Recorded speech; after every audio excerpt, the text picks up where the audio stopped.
so cold.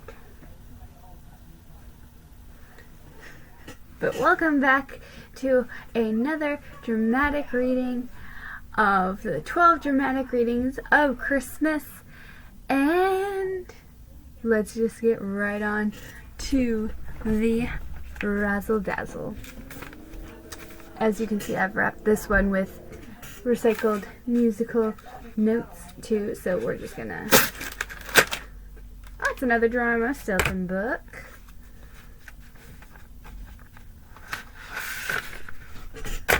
It is Geronimo Stilton and the Christmas Toy Factory. And let's just get right on into it. Geronimo Stilton, the Christmas Toy Factory. 2 blocks of ice. It was a cold, freezing, teeth-chattering December morning. Snow covered New Mouse City, and I was trudging through it on my way to work. Brr! My paws felt like 2 blocks of ice. I finally got to the office and... Oops! Silly...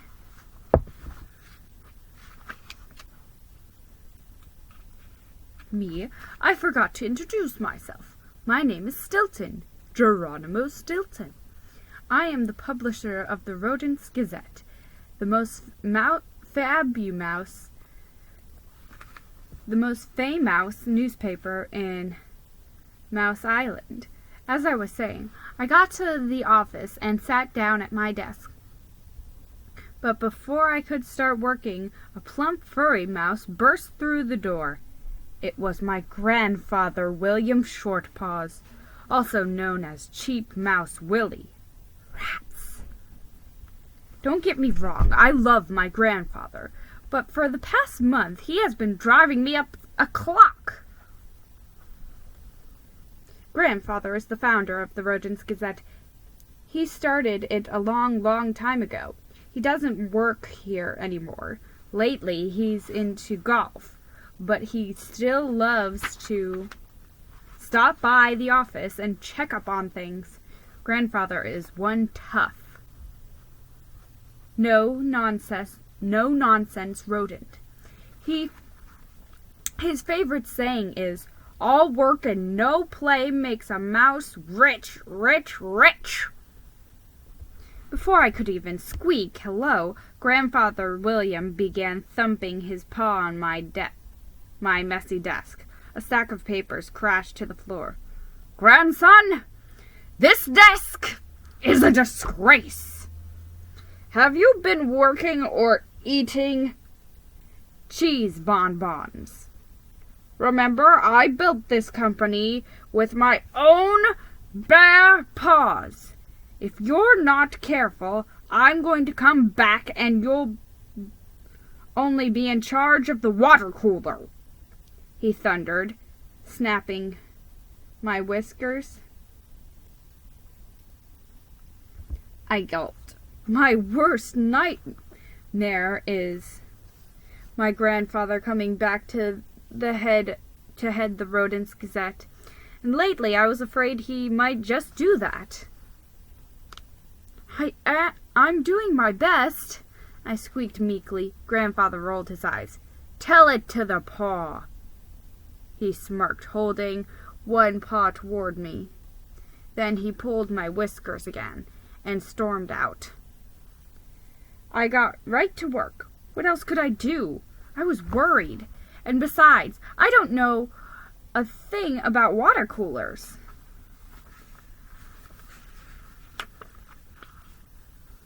I dreamed I was sleeping. It snowed every day for a whole week.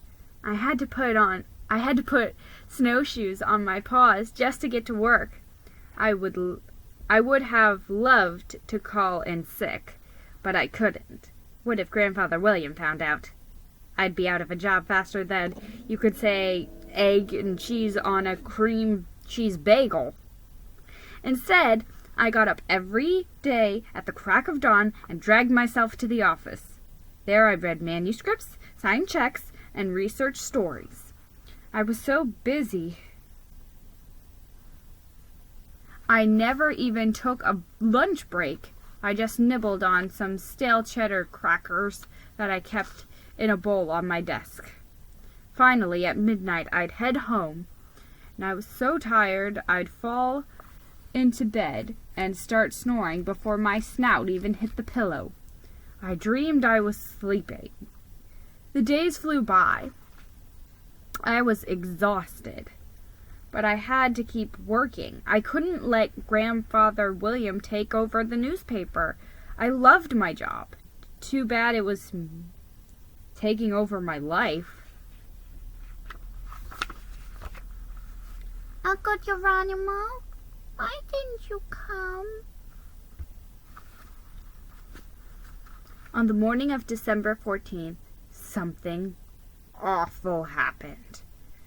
I was at my office reading some mail that had piled up on my desk, and I came across a letter from my dear sweet nephew Benjamin. When I read it, I nearly jumped out of my fur. It was an invitation to his Christmas play. I twisted my tail in a knot. December 24th, I squeaked. Moldy mozzarella balls. That's today. I was so busy with work that I had completely forgotten. I ran to Benjamin's school as fast as my paws could carry me, but it was no use. When I got there, the play was already over. Principal Sharp Whiskers shook his head when he saw me. Mr. Stilton, why are you so late? Your nephew is crushed, he scolded. Just then, I noticed a little mouse sitting all alone on the stage. It was Benjamin. He looked at me sadly. Uncle Geronimo, why didn't you come? You always come to my Christmas play. And this year I had the best part. I was one of the fir trees, he said. I felt awful. How could I have let my favorite nephew down? I grabbed his paw. Come on, I'm going to buy you an early Christmas present, I said, smiling. I took him down to the best toy store in town, the Rollicking Rodent. Have you ever been there? The place is huge. The sales mouse showed us a super scary cat mask and a squeak-controlled race car, but all Benjamin wanted was to go home. When we got there, he ran inside before I could even say goodbye. I felt lower than a sewer rat. I hung my head and headed back to the office. What else could I do? I had so much work to do. I don't have time for surprises. When I got back to the office, I slumped behind my desk. What a rotten day. How could I have forgotten my favorite nephew? If only I didn't have so much work to do. Just then I noticed the light on my answering machine blinking. I hit the message button. Why aren't you at your desk, Geronimo? Don't make me come in there! Grandfather William's voice bellowed through the speaker. I cringed. Suddenly I heard a knock at the door. Who could it be? A delivery mouse wheeled in a huge package. It was decorated with a shiny bow and some tiny yellow bananas. I love bananas! B-A-N-A-N-A-S! I looked around to see who had spoken, but I didn't see anyone. Then a sooty gray rat sprang out from the package. He was wearing a long trench coat and matching hat. It was my friend Hercule Poirot, the famous mouse detective. He handed me a little package. "Surprise, Geronimo?" "Surprise, Stilton? I wanted to wish you a Merry Christmas," he shouted. Before I could respond, I heard a knock at the window.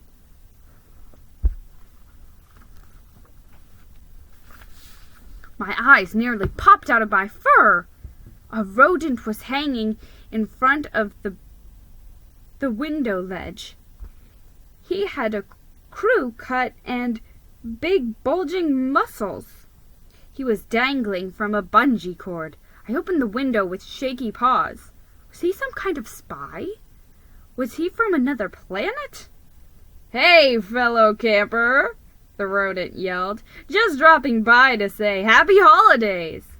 It was my friend, Bert Bullyrat, otherwise known as BB. We'd met in a survival boot camp deep in the jungle. Why would a scaredy mouse like me go to a boot camp? Well, that's another story.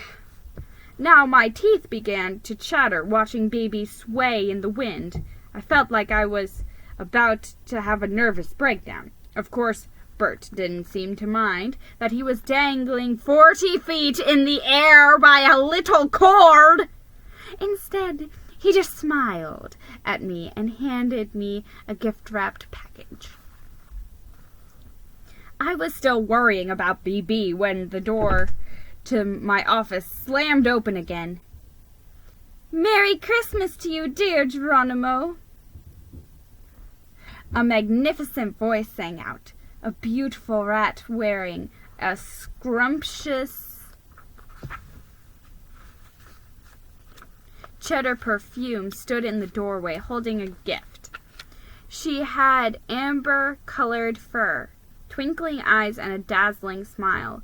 It was my dear friend Squeaky Star.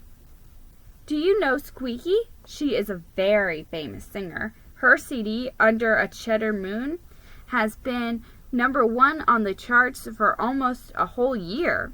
We met a while ago on the top of Kilimanjaro during another one of my crazy adventures. I'll have to tell you about it sometime. "I see you already have guests," Squeaky said, smiling. "Why don't we all go out for a holiday lunch and you can open your Christmas gifts?" Jeez, niblets! I hated to be a Scrooge, but what could I say? I had so much work to do! And what if Grandfather William decided to stop by? He'd have my tail! "Thanks," I said, "but I don't have time. You'll have to go without me. I am too busy." Disappointed, my friends headed out the door. Well, except for BB. He lowered himself to the sidewalk. Instead, I tried to wave goodbye, but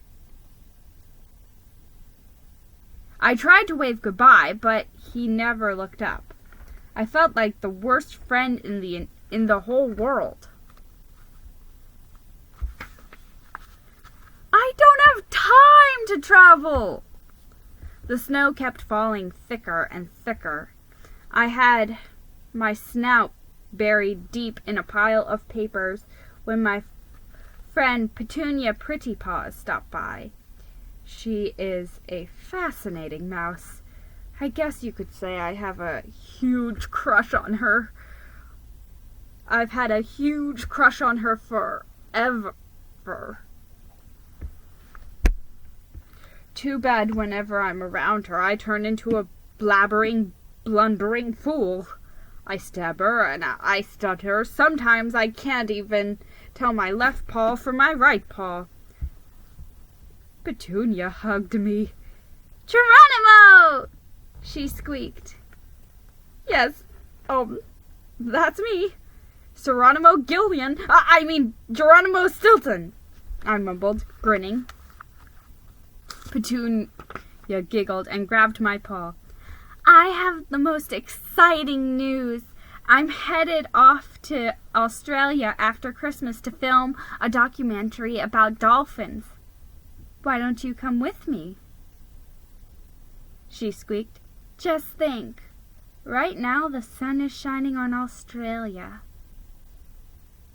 I stare out the window. Oh, it would be so nice to get away. Then I looked at the stack of papers on my desk. Thanks, but I'm really too busy to go, I said. Petunia put her paws on her hips.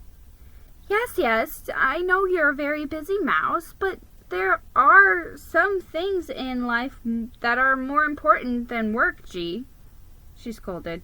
I chewed my whiskers. Maybe she was right. Maybe I should take a break.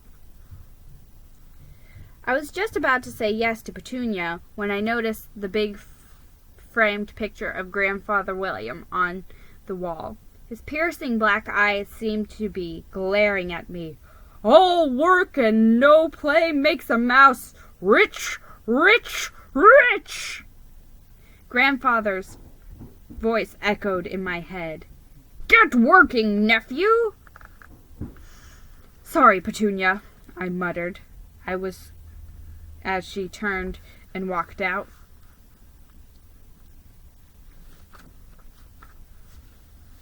I don't have time to celebrate! After Petunia left, I tried concentrating on my work. I didn't even look out at the falling snow. I was interrupted by the sound of rodents giggling outside my door. Suddenly the door burst open. It was all of my coworkers. Merry Christmas to you! Merry Christmas to you! Merry Christmas, dear Geronimo! They squeaked at the top of their lungs. I was feeling grumpier and grumpier. How was I supposed to get any work done? Before I had a chance to complain, Shorty Tayo grabbed my paw. She dragged me away from my desk. Want to help us decorate the Christmas tree? She asked. How about a little cheesecake? Ratsy suggested. Or a cup of hot cheddar, Patty added. Or you could help me hang up the mistletoe, Gigi said, winking. I was beginning to get a rat-sized headache. I didn't have time for Christmas this year. I had too much to do. Right then, everyone broke into an ear-piercing chorus of jingle bells. Now my fur had a pouncing headache. Finally, I couldn't take it anymore.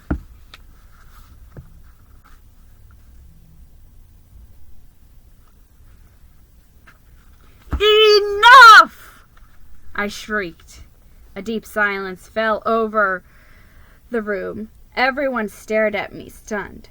I just want everyone to, go back to work, I muttered. Puzzled, Mouse Santa waved a photo under my nose. It was a picture of the Christmas party we had last year. But last year you said you wished we could have a Christmas party every day, she squeaked. I coughed and thought of Grandfather William. Yes, well, I changed my mind, I mumbled as I slunk back to my office. I felt awful, but I had a ton of work to do. I sat at my desk and started to read a manuscript. Outside it was quiet. In fact, the whole place was quieter than the Whispering Whisker Cemetery. A horrible thought occurred to me. What if my coworkers were so mad that they were waiting behind my office door? When I opened it, they'd throw moldy mozzarella balls at me. I peeked out of the door. Everyone was seated at their desks. working silently. I felt much better. Well, not that much better. Everyone looked kind of sad. But at least I wasn't going to get hit with rotten cheese.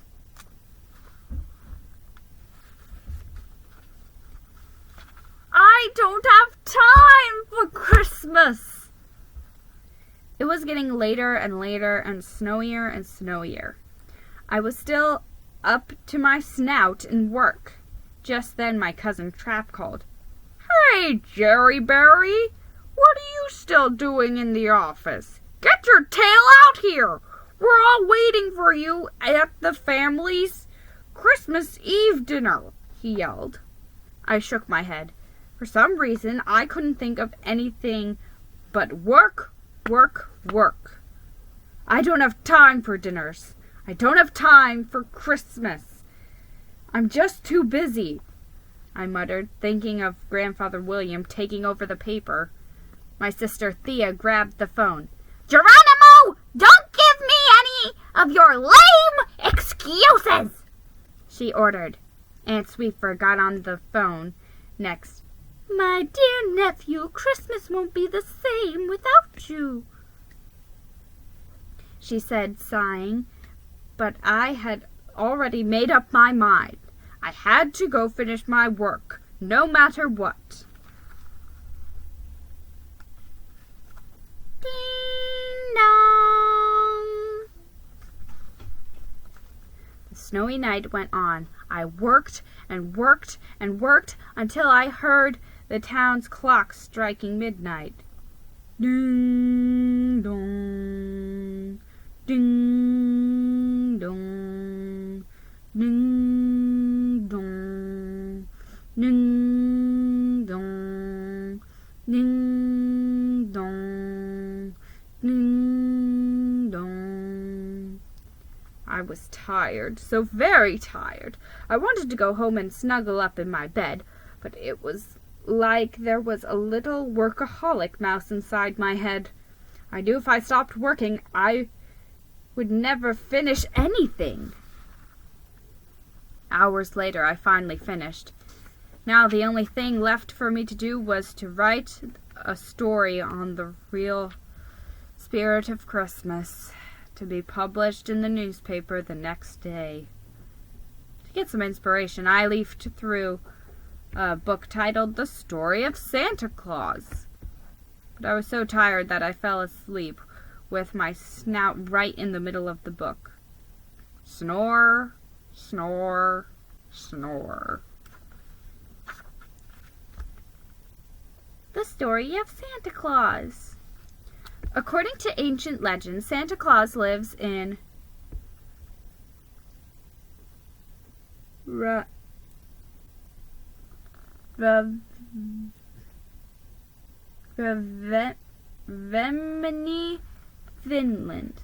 His house, however, is located in a secret and very isolated place called Korvatori. In Finnish, Korvatori means ear mountain because it's shaped like two big bunny ears. It's from there that Santa can hear everything that all the children in the world say. That's how he decides which children deserve his gifts. The elves are Santa's helpers. They make the gifts that he distributes from his famous sled pulled by his 9 faithful reindeer. Here they are. Each reindeer has its own name and personality. Dasher, captain of the reindeer team. Rudolph, the red-nosed reindeer. Donner believes she should be captain of the reindeer team. Comet once flew so high he almost collided with a comet. Blitzen, his antlers always point north. Dancer is Prancer's twin sister. Prancer, like her twin, she loves to dance. Vixen is the most graceful and aerobatic of all the reindeer. Cupid has been married to Vixen for more than 200 years.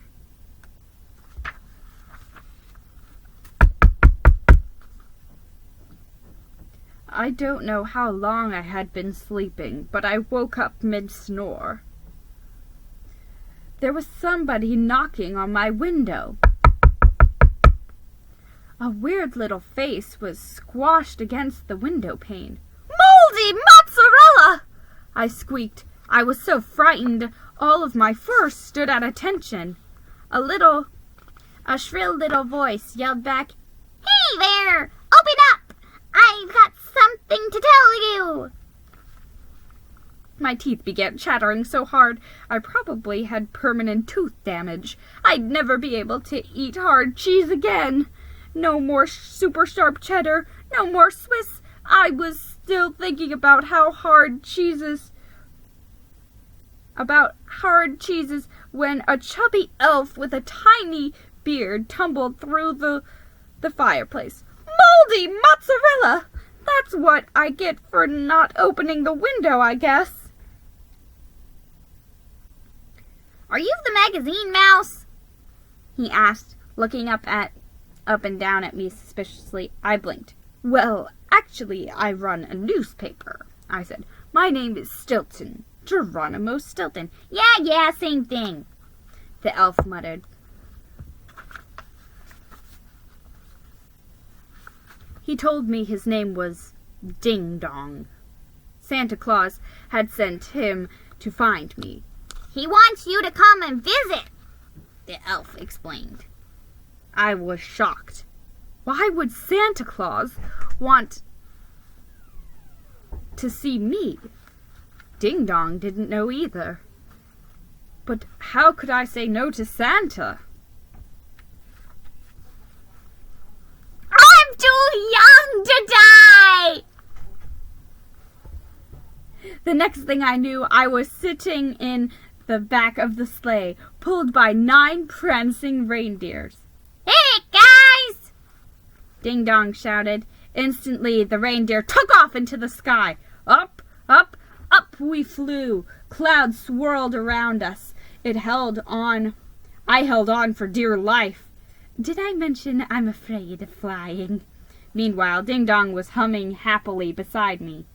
"Hey, Magazine Mouse, isn't this sled awesome?" he shrieked, zipping through the sky.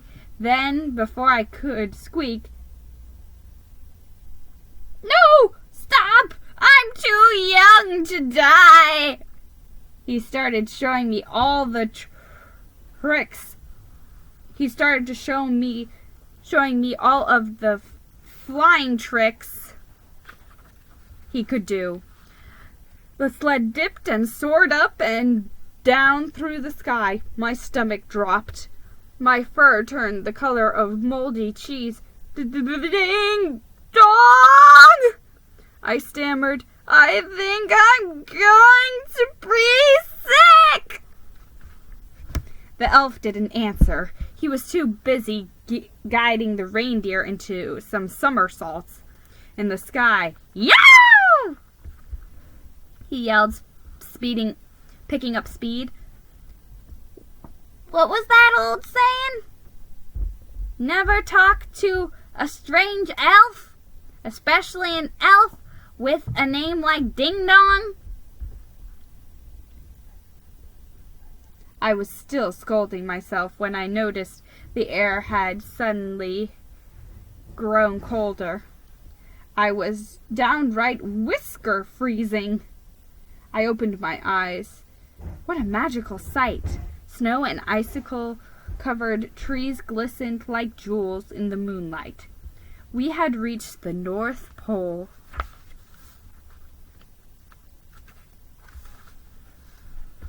Of course, I'm Santa Claus. Seconds later, Ding Dong pulled the sled to a screeching halt in front of the log cabin. "This is Magazine Mouse. This is it, Magazine Mouse. This is where Santa lives," the elf said. He walked up to the door and rang the bell. "It's me! Ding dong!" he announced. "I've brought the magazine mouse." I coughed. Actually, sir, I run a newspaper. My name is Stilton. Geronimo Stilton," I corrected him. A booming voice rang out from inside. "Of course! Come on in, dear Geronimo. I've been waiting for you," it said. I entered hesitantly. A man with a big round belly and a fluffy white beard sat in a comfy armchair. He wore a long fuzzy red robe and slippers with the initials SC. "Would you be... are you him? Are you Santa Claus?" I asked, surprised. When he laughed, his belly shook like a bowl of jelly. "Ho, ho, ho! Of course I'm Santa Claus," he said in a deep, booming voice. "Who do you think I was? The Easter Bunny?" A bit of a pickle. Just then a woman's voice called out sternly, "Okay, that's enough now. Go back to sleep or you'll never get well." A minute later, a chubby woman with white hair and sky blue eyes marched into the room. Can you guess who she was? Yep, Mrs. Claus, Santa's wife. When she saw me, she stopped and stared. I smiled. "Mrs. Claus, my name is Stilton. Geronimo Stilton," I said. Suddenly, she broke into a wide grin. "Oh, Geronimo," she beamed. "I've been waiting for you. Please sit down. Can I get you anything? Hot chocolate? Cookies? A cheddar cheese log?" She disappeared into the kitchen. I turned my attention to Santa. "But Santa, why did you bring me here?" I squeaked. Santa sighed. "Well, Geronimo, I seem to be in a bit of a pickle. I won't be able to deliver the Christmas toys this year," he said. I gasped. "What? That was impossible!" I looked closely at Santa. Were his legs broken? Was he having a bad hair day? That's when I noticed his face. It was covered with tiny red spots. "Yikes!" I cried. Santa nodded. "I see you've noticed my little problem," he said. "Yes, Geronimo, I've come down with the measles, right, on my busiest night of the year. This was awful. Santa and the elves had been working all year making toys for the children, and now they wouldn't even be able to deliver them." A tear fell from Santa's eye and landed in his huffy white beard. This is why I need your help, Geronimo. I cannot break my promise to the children. Will you deliver the toys?" he asked. Me? Deliver toys? I had trouble scampering and chewing gum at the same time. "Why me, Santa?" I squeaked. He smiled. "Because I have read every one of your books, dear Geronimo, and you have been on so many crazy adventures. This one will be a piece of cake," he explained. I was a nervous wreck. How could I, a newspaper mouse, take over Santa's job? It was such an enormous responsibility. But what if I mess up? What if the reindeer make fun of me? I squeaked. Mrs. Claus put her arm around me. "Of course you can do it, Geronimo. You just have to believe in yourself," she said. For some reason, that made me feel a little bit better. Maybe delivering toys wouldn't be so hard after all. I'll do it, I decided. Santa and Mrs. Claus beamed.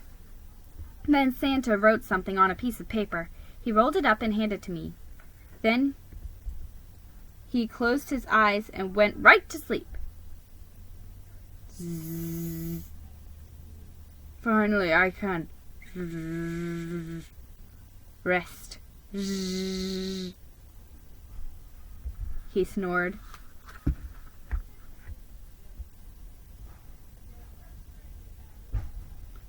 What am I? Chopped liver? On my way out, Ding Dong came running up to me. So, Mousie, what did Santa tell you? He asked. I sighed. Santa has the measles. He asked me to help him distribute all the toys to children around the world, I said.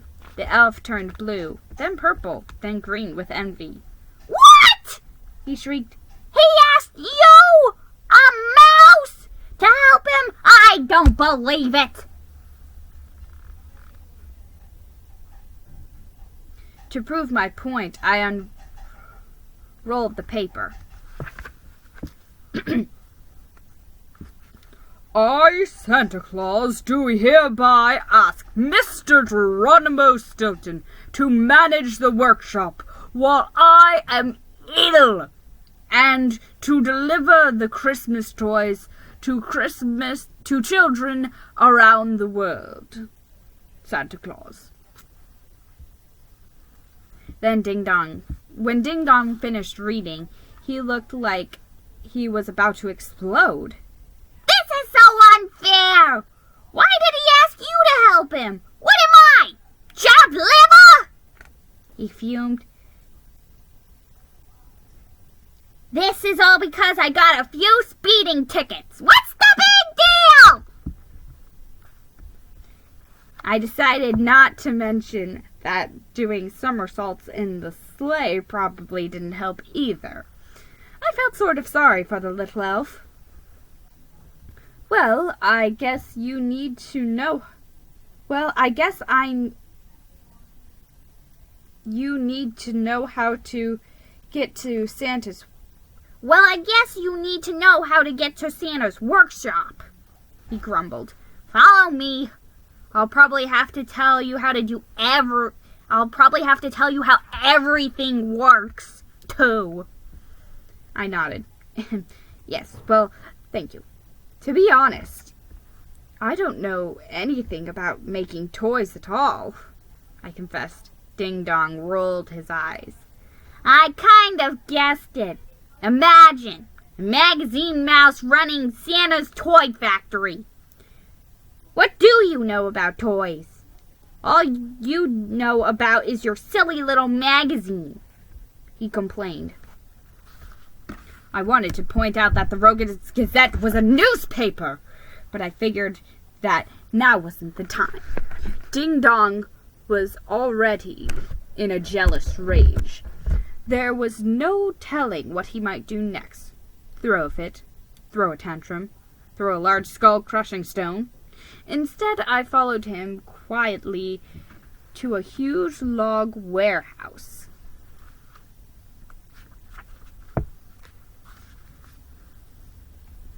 That is, I tried to follow him, but he slammed the door on my snout. Ouch! I screamed. He snickered. Oops, sorry, Mousie. I practiced my deep yoga breathing. Stay calm, I told myself. No use getting worked up over a jealous elf. Still, I had to admit it. Ding Dong was really starting to get under my fur. Inside Santa's workshop. Massaging my snout, I stumbled into Santa's workshop. What an amazing place! The sound of whirring and buzzing machines filled the air. Elves bustled about, here and there making dolls and baby blocks. Toy trains and tracks, baseball bats and balls, and soft cuddly teddy bears. Some tapped away at computer keyboards, programming the latest video games. Others were busy painting smiling faces on dolls in different sizes, shapes, and colors. There were so many things to look at, I didn't know what to check out first. Then I noticed a small printing press. It was churning out a stack of children's books. How perfect. I mean, what better gift is there than a book? Just then, an elf working the printing press noticed me. Hey, everybody! It's Geronimo Stilton! He's come to help Santa! He shouted. 3 cheers for Geronimo Stilton! Another elf added. The room erupted with cheers. I felt so welcome. I felt so honored. I felt so much pain. I looked down. Ding Dong had just dropped a heavy wooden box right on my paw! I let out a yelp. Cheese nibblets! Oops. Sorry, Mousy. Ding Dong smirked. Stay calm, I told myself as I gnashed my teeth. Stop the clock! The elves helped me load all the gifts on the sleigh. Then one of them handed me a long list of names and addresses. I was just glancing over them when Ding Dong backed the sled up right over my tail. Yikes! I cried. The elf giggled under his breath. Oops, so sorry, Mousy, he murmured. Stay calm, I told myself as I twisted my throbbing tail back up in knots. The sled was packed. The reindeer were in place. Everything was ready. There was just one thing I had to ask before I left. How am I ever going to deliver all of these gifts in just one night? There are millions of kids all over the world. I cried, worried. I pictured the headlines the day after Christmas. Santa is a no-show in Greece. No toys for tots in North America. But Mrs. Claus just smiled. Don't worry, Geronimo, she said. Tonight is a magical night. Time will stop only for you. That way you will be able to give out all of the gifts. Cheesecake! I was so impressed. If I could make time stop, I'd get all of my work done on time. I'd make it to Benjamin's play. Maybe I'd even be the first mouse in line at Cheesy Donuts on Sunday morning. I was still thinking about Cheesy Donuts as I waved goodbye to Santa and Mrs. Claus. Have a nice trip, Geronimo, the elves called. Well, except for Ding Dong.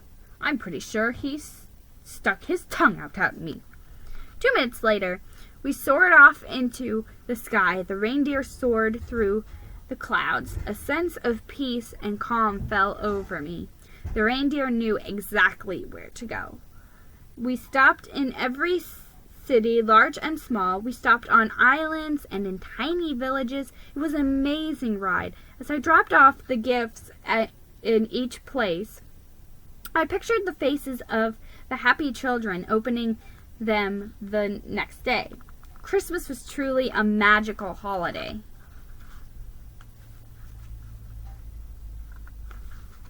Not just any old elf.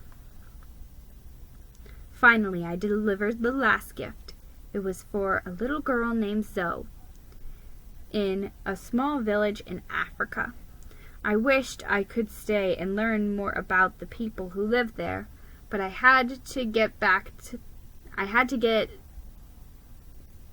the sled back to the North Pole. And besides, how could I How would I explain why a mouse was dressed up in a Santa suit? The reindeer headed back to Santa's workshop. I was glad. My tummy had been rumbling for a while now. I couldn't wait for one of Mrs. Claus's delicious cheddar logs. As we drew closer to the toy factory, I noticed an elf in the middle of the snow. And not just any old elf. It was Ding Dong. He was sitting all alone by a frozen lake, staring into the night. "Hey, Ding Dong!" I called. "Hop in. I'll give you a ride back to the village." The elf looked up at me and rolled his eyes. Well, if it isn't Mr. Big Shot Magazine Mouse, he snorted. Don't you have more presents to deliver? He stormed out onto the frozen lake and started twirling around. Look at me, he yelled. I'm Santa Mouse. Squeak, squeak. Suddenly there was a loud crack. I stared in horror as the ice split open. Watch out! I squeaked. It was too late. Within seconds, Ding Dong had vanished beneath the icy waters of the frozen lake. Without thinking, I scampered out after him. My paws made the ice creak noisily beneath me. I was a nervous wreck. What if I couldn't save Ding Dong? I lay down on the ice and slid toward the elf. I could just make out his tiny hand waving desperately for air. Help! He cried in a shaky voice. Quickly, I took off my belt and threw it towards him. Grab the other end! Ding Dong grabbed the belt. Very slowly, I managed to pull him out of the freezing water. I wrapped him up in my warm red jacket. Then I brought him back to the village. Santa and Mrs. Claus were shocked to see what had happened to Ding Dong. Mrs. Claus made him lie on the sofa. She gave him a cup of warm milk with lots of honey. After he warmed up, Ding Dong threw me a shy smile. I guess you're not such a bad mouse after all, Geronimo, he said. Then he jumped up and shook my paw. I grinned. Ding Dong wasn't big on words, but I knew he was grateful that I saved his life. Cheddar logs for everyone. I was feeling warm and happy. What a night. I sat by the fire with Santa and Mrs. Claus, chatting away, munching on treats, and drinking cups of hot chocolate. Mrs. Claus's cheddar logs were really out of this world. How can I ever thank you for all that you have done, Geronimo? Santa asked. I shook my head. I mumbled, my mouth full of cheese. Ho, ho, ho, he chuckled. I thought you might not ask for anything in return. You're a real gentle mouse, Geronimo Stilton. He laughed. But I want to give you a gift anyway. It is Christmas after all.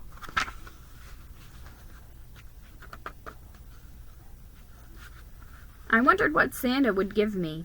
A new tie? A new suit? A box of chocolate cheesy chews? My mouth began to water just thinking about it.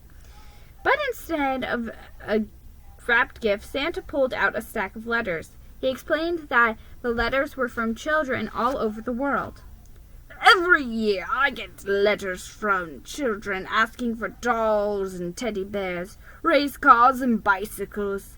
But once in a while I get a letter from a child asking for something I cannot make, he said. It makes me very sad, but this year I think you can help me with one of those letters, Geronimo. He flipped through the envelopes and handed me a tiny sheet of paper. I couldn't believe my eyes. was a letter from my favorite nephew, Benjamin. Dear Santa Claus, this year I'm not going to ask you for a present. What I really want most in the world is for my Uncle Geronimo to spend more time with me. He's always so busy that I hardly ever get to see him. I'm sorry about that because I love him very much. Thanks, Santa. Your friend, Benjamin Stilton.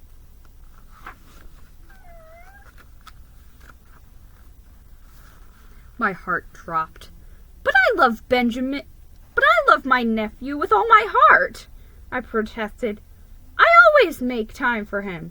Just then Santa pulled out a shiny black book. According to my notes, Geronimo, the last time you played with your nephew, Benjamin, was exactly 1 month and 12 days ago, he said quietly. Yikes! How embarrassing! How mortifying! How true! My fur turned beet red. I hadn't been spending much time with Benjamin at all lately. I was so busy with work, I had forgotten him.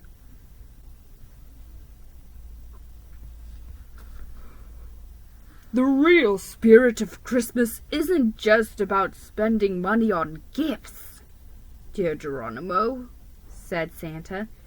It's about spending time with the ones we love. I nodded. Santa was right. Even though it made me sad, I was glad he had shown me Benjamin's letter. I would never want to hurt my nephew. I couldn't wait to get back to Mouse Island to see him. First of all, I decided to take a quick snooze. After all, traveling around the world in one night can really take a lot out of you.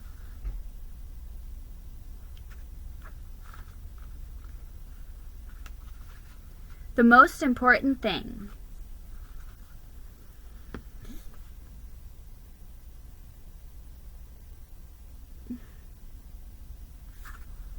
I was happily snoring away when a loud knock woke me up. Was it Santa? I blinked and looked around. What was happening? I was sitting behind my desk at the Rodents Gazette. Sun streamed through the window. It was morning. How very strange. Had I been sleeping? Was my adventure with Santa all just a dream? I was still trying to make sense of everything when I heard another loud knock on my door. 2 seconds later, Grandfather William burst into the office. Cheese Niblets! Here it comes, I thought. Grandfather's going to pull out my whiskers now that he's caught me sleeping on the job. But instead of squeaking about my sleeping on the job, Grandfather William began squeaking about something else. Grandson, what are you still doing in the office? He thundered. We waited for you all last night. It's Christmas. You need to be with the rodents you love. I was so confused. But Grandfather, you kept on telling me I need to work. You said you would take over my job if I didn't. Grandfather William chuckled. Oh, grandson, you're so gullible. Don't you know a joke when you hear one? He squeaked. Work is important, but your family is the most important thing in the world. With that, Grandfather William turned and left the office. Right then I remembered something. I had never written my article on the true spirit of Christmas. I racked my brain for ideas, but I couldn't think of a thing. Not one sentence, not one word. I was a big blank. What could I do? 7 ways to get an idea. Take a hot bath with lots and lots of cheddar bubbles. Do a little yoga. Write with a favorite pen or pencil. Listen to classical music. Stand on your head. Cut little stars out of modeling clay. put away your laundry. One more cheese log. Right then I remembered something my Aunt Sweetfur used to tell me when I was a young mouse. Just before I left for school, she'd say, "The brain cannot function if the body is not well fed. Always eat a good breakfast and you'll be able to concentrate better." I fixed myself a nice cup of hot chocolate and a fresh cheese log. As I sat nibbling on the yummy cheese log, I thought about my visit with Santa and Mrs. Claus. Oh, what a wonderful dream. An idea popped into my head. That was it! I could write about my amazing dream. I sat down at my computer and began typing away. My paws flew across the keyboard like fluttering butterflies. I had so much to tell, so much to share. I wrote about flying with the reindeer, visiting Santa's toy factory, and meeting Santa and Mrs. Claus. I even wrote about Ding Dong and his fall through the ice. I felt like I would never stop typing, but finally I did. I leaned back in my chair and sighed happily. Who knew you could learn so much from a dream? I'm sorry. Before I left the office, I decided to make a few phone calls. Well, maybe more than a few. In fact, I guess you could say I called everyone. All my friends, my relatives, my co-workers. I needed to tell everyone I was sorry for ignoring them. I invited them all to my house. "We'll have a great big Christmas party," I said. "Bring your friends, bring your family. We'll all celebrate together. After all, that's what the true Christmas spirit is about." Everyone accepted the invitation. I was so excited. I was finally getting into the Christmas spirit. I couldn't wait to celebrate with my friends and family.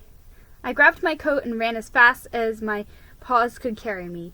But when I got there, I realized I had forgotten a few things. I didn't have any food in my fridge.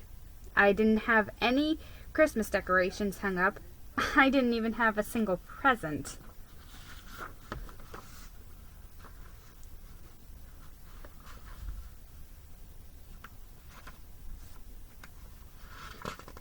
Putrid Treves Puffs! What was I thinking? I would never be able to get everything together in such a short time. But just as I was about to pull out my fur, the doorbell rang. Ding dong, ding dong, ding dong, ding dong. "We came to help you, Geronimo."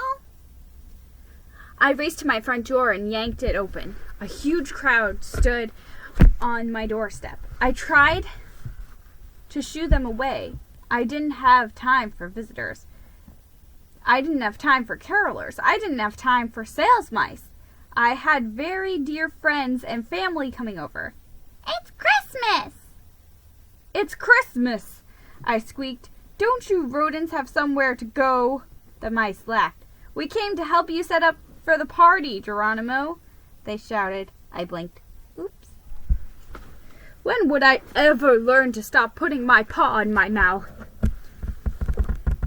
Standing right in front of me were my very dear friends and family. In a flash, my house was bustling.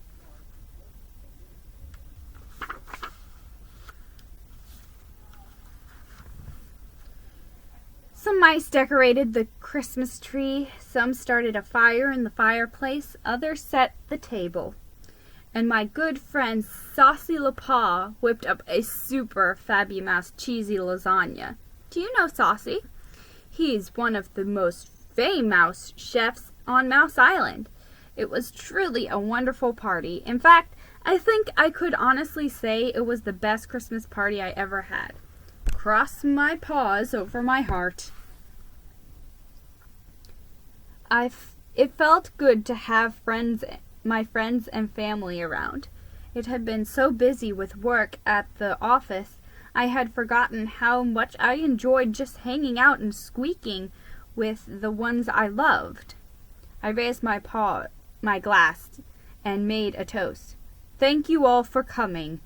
I hope you all know how much I value your friendship, and I'm sorry if I've been ignoring you lately. I let my work take over, and I promise to never let that happen again. I love you all too much, I said. Everyone clapped and hugged me. Well, everyone except for my obnoxious cousin Trap.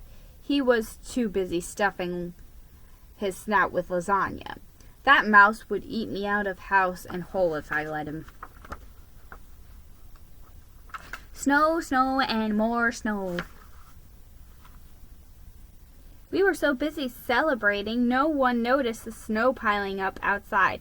When I finally looked out the window, the snow was 5 feet high, and it was still coming down. Holy cheese! I squeaked. We've never had this kind of blizzard in New Mouse City before. I turned on the TV. We were all huddled around it to hear the news. The entire city was buried under snow. The sick and the elderly could not get around because the snow blocked the streets. New Mouse City's mayor, the Honorable Frederick Fuzzypaws, appeared on the screens. Citizens of New Mouse City, we have a big problem, he announced. The city is paralyzed by snow. Ambulances cannot get to the sick rodents. Fire engines cannot get to fires. Cheese delivery trucks cannot get to the stop and squeak. Next to me, my cousin looked faint. No cheese! He gasped in horror. On the screen, the mayor continued. There is only one way to fix this problem. I ask that every mouse pick up a shovel. Together, we can help New Mouse City. I turned off the TV. Everyone looked at one another. It was so warm and cozy inside the mouse hole, and it was so cold outside. But our city needs us. We armed ourselves with shovels and headed outside. We shoveled sidewalks and driveways. We shoveled front steps and back steps. We even shoveled the whole town square. I was so tired I thought my paws would fall off. Did I mention I'm not much of a muscle mouse? Still, I kept on shoveling. By nightfall, the streets of New Mouse City were finally cleared. We celebrated by drinking cups of steaming hot chocolate. I was exhausted, but I was happy. I hugged my nephew. I had no gift for him this year, except for the gift of myself. From now on, I will not let work get in the way of our relationship, I told him. I will always make time for my favorite nephew. Benjamin's eyes lit up. I smiled. Outside, a cold December wind rattled the windows, but inside I felt warm and peaceful. Oh, what a strange and wonderful Christmas it had been. I'd learned so much from my dream about the North Pole. I thought about Santa and Mrs. Claus. I thought about the elves and the reindeer. I even thought about Ding Dong, my new elf friend. It all seemed so real. I stared out the window, thinking about everything. And for a minute, I thought,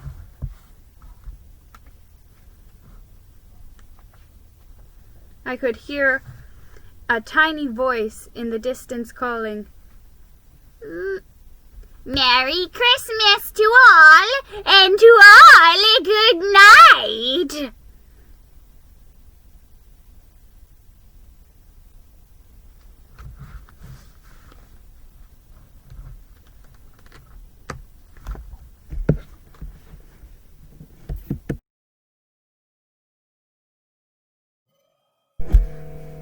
And that was the dramatic reading of Geronimo Stilton and the Christmas Toy Factory. There's definitely some Rankin Bass influence on this book. Like the classic Rankin Bass specials, there's definitely some tidbits that make me think of that. It's definitely not my favorite book out of the books that we're going to be dramatic reading this season, but it is still good. It still has like that classic Christmassy feel to it. But personally, if I had to choose a favorite out of the Geronimo Stilton Christmas books that I've read, I would have chose the previous one that I've already dramatic read. But and before you ask, yes, I switched locations for the outro. The lighting's better here, first of all, and second of all, I didn't really want to move to record the outro, because this is my recording closet. Like, this is where I record the dramatic readings, because it's got all the clothes which muffle the sound. And yeah, so that's why I'm recording the outro here. Better lighting, better sound, and we even have this gift here for some festivity, and some books, and a train, and some dolls dressed in like red and green and maroon. But yeah, so this is where the dramatic readings happen. Yeah.